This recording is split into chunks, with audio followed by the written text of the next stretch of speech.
A true friend doesn't run away when someone fails, they run to the person. Your friends don't need you as much when everything is going great. They're seeing dreams come to pass, success, celebrate with them.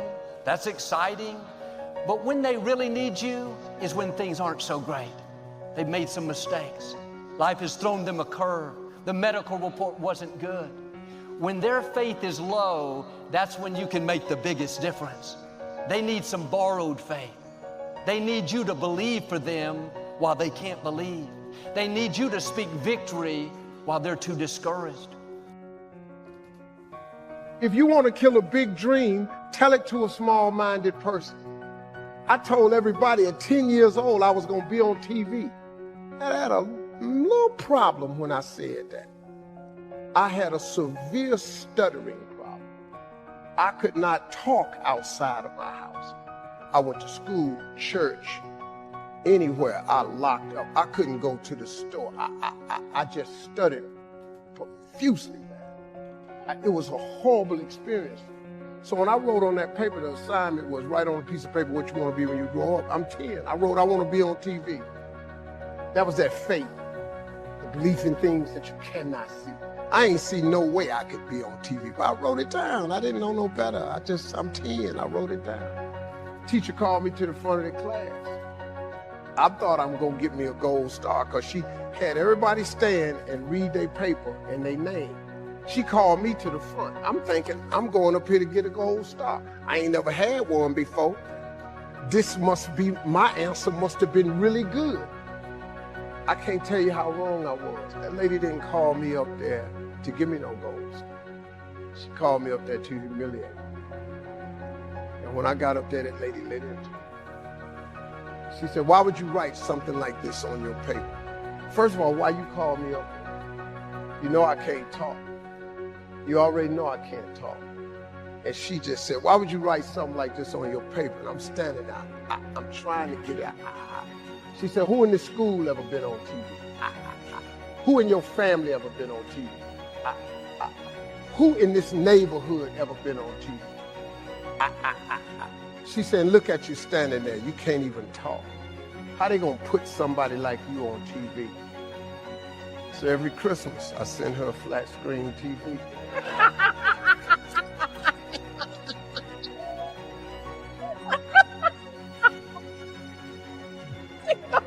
Because I don't want her to miss me. I want her to see what God had done for me. Your words become your reality. You are where you are today, in part because of what you've been saying about yourself. Words are like seeds. When you speak something out, you give life to what you're saying. If you continue to say it, eventually that can become a reality. Whether you realize it or not, you are prophesying your future. And this is great when we're saying things like, I'm blessed, I'm strong, I will accomplish my dreams, I'm coming out of debt. That's not just being positive, you are prophesying victory, prophesying success, prophesying new levels.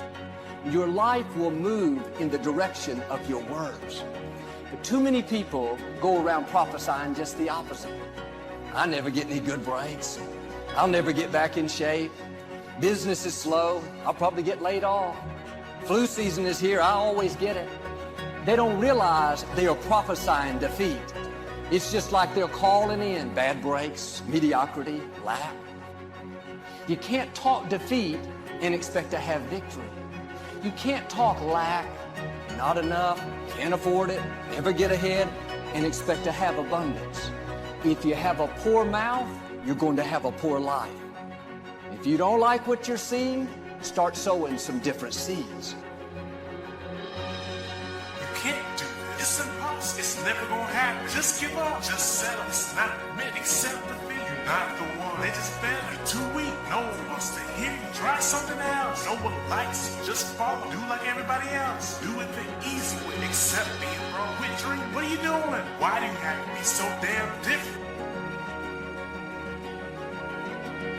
We all have this negative self-talk that goes in our head. Guess what?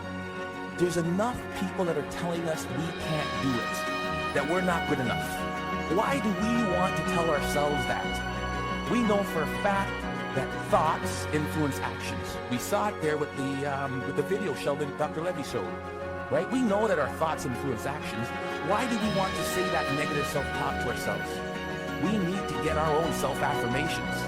Muhammad Ali, what was his self-affirmation? I am the greatest. Who else is going to tell you? There need to be quiet moments in your bedroom, quiet moments when you're brushing your teeth, that we need to reaffirm, I am the captain of my ship and the master of my fate. That is my affirmation. If I don't believe it, no one else will. How do you build self-confidence? Get away from the people who will tear you down. There's enough of that. Muhammad Ali, I am the greatest. There is no one better than me. It's a difference between hubris and ego and false pride. It's just reminding yourself in quiet, silent moments. I put it down on a list. It's right beside my mirror, right? About all the things that make me who I am. Because I make enough mistakes, and the newspapers will recognize it, and people around me will recognize it, and they'll tear me down. And pretty soon I'll begin to believe it. Stop the self-talk, the negative self-talk. If you'll watch, you'll see some athletes, they'll have a little bandage or a little brand around them. Lance Armstrong's a perfect one. What's his self-affirmation? Live Strong isn't a brand. It was to remind him of who he was. Live strong. Then it came a brand. He would move that from one arm to the next arm when doubt and fear came into his mind. Live strong. Put it on there. Let's go. We'll all have it. Replace it. I believe passionately that we can shift the negative voices and stories that are going on in our minds into positive ones. How do you do that? Well, there's three main questions. The first question is it the truth?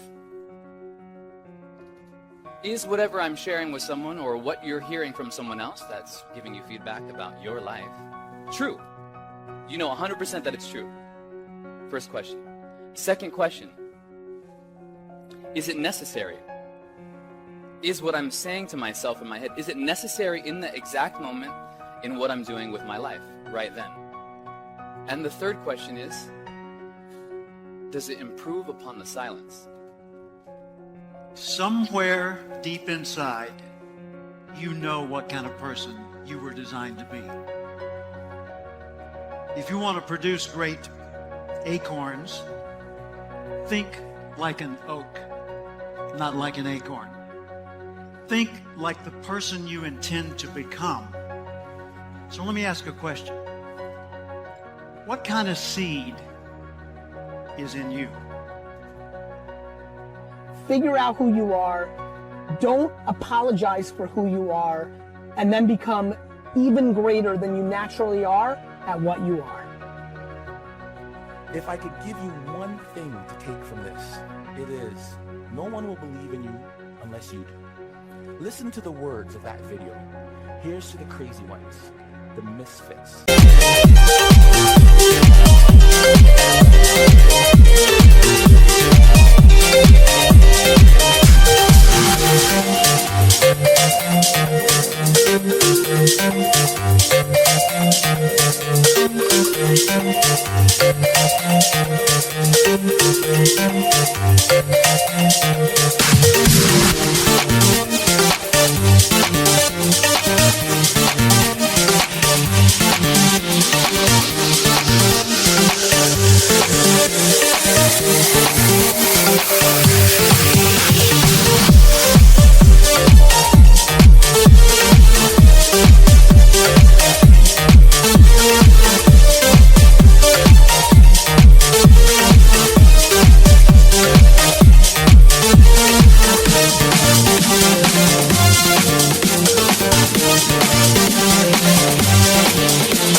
round pegs in the square holes. We're supposed to be different, folks. And when people look at us, believe in yourself. So many of us choose our path out of fear disguised as practicality. What we really want seems impossibly out of reach and ridiculous to expect, so we never dare to ask the universe for it. My father could have been a great comedian, but he didn't believe that that was possible for him. And so he made a conservative choice. Instead, he got a safe job as an accountant. And when I was 12 years old, he was let go from that safe job. And our family had to do whatever we could to survive. I learned many great lessons from my father, not the least of which is that you can fail at what you don't want. So you might as well take a chance on doing what you love. When you grow up, you tend to get told that the world is the way that it is, and that your life is to live your life inside the world and try not to get in too much trouble, and maybe get an education and get a job and make some money and have a family. But life can be a lot broader than that when you realize one simple thing, and that is that everything around us that we call life was made up by people that are no smarter than you. Find out what it is you want and go after it as if your life depends on it. Why? Because it does. But what do we say? But there'll always be tomorrow. Oh no. There's no guarantees you're going to show up tomorrow. There are a lot of people who were here yesterday that they're not here today. There are a lot of opportunities that were around yesterday. They're not here today. Right? There's no guarantees in life. But there is one guarantee. If you don't take action, there will be.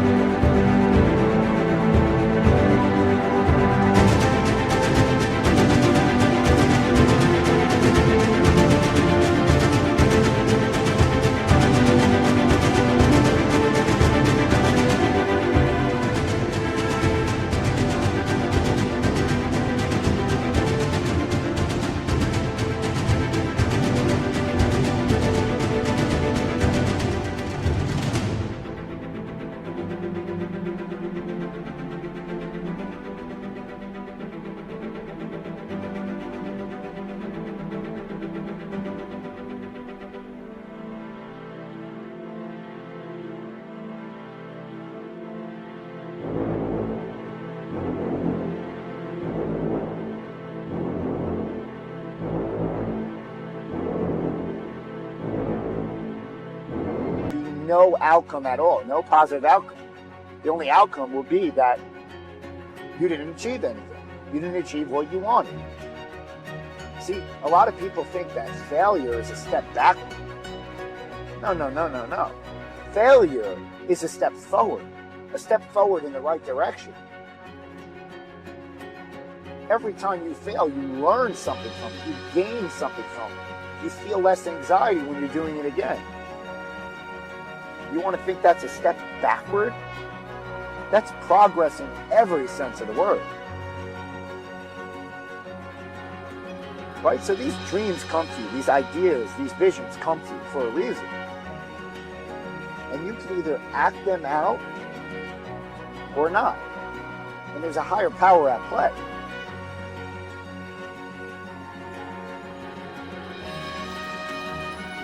I want you to look at your life right now. And think about something that's important to you, something that gives your life a sense of value. Think about something that you'd like to have, or something you'd like to create for you or your family or for society. I want you to hold this thought in mind. Now, one of the first things I want you to do is don't worry about the inner conversation that you're going to have. Don't worry about how you're going to do it. That's going to come. You're going to develop a plan of action. You will find the way. You'll become the kind of person that can attract the people, the resources, and everything you need in order to make that become reality. If you help enough people get what they want, you can have everything you want. What is it that you looked at some point in time and you decided that you couldn't do it? That you talked yourself out of it? Whatever it is, bring it back out there. How are you going to do it? That will come to you in due time. So you don't get in life what you want, ladies and gentlemen. You get in life what you are, not what you want. See, the good news is that we can always become more by working to develop ourselves. So the first process of making this your decade, you've got to begin to take a look at your life and look at where are you right now? What are your strengths? What are your weaknesses? What gives your life a sense of fulfillment, a sense of joy? What does a full, rich life means to you? What is it that you can love doing 7 days a week that'll bring a smile to your face? I still have a dream. It is a dream deeply rooted in the American dream. I have a dream. Find out the reasons that you do what you do. Find out the reasons that will make you strong, that will make you walk by faith and not by sight.